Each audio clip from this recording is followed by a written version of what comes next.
Back in 2002, mas pinili kong pumunta sa Busan, Korea.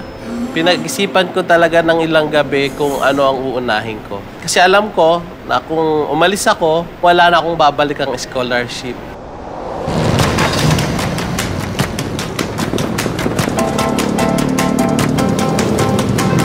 Ang buhay namin sa Masbate ay hindi ganong madali. Pagapang-gapang ako doon, nung bata pa ako. Pag nabubuli ako, pumupunta ako sa damuhan, tapos humihiga ako doon. Minsan, napapada na eroplano. Gusto ko sanang sumakay doon. Gusto ko lumipad. Yung wheelchair ko ang naging sandata ko. Yung magbibigay sa akin ng lakas. Mas pinili ko maging full-time athlete dahil ito yung tawag sa akin ng puso ko.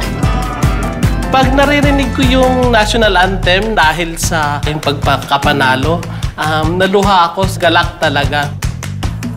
Iyon yung pinangarap ko na mabigyan ko ng karangalan ng ating bansa.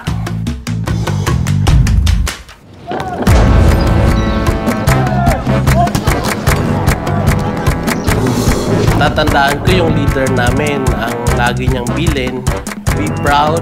Ang bandila ng Pilipinas ay lagi nasa balikat niyo.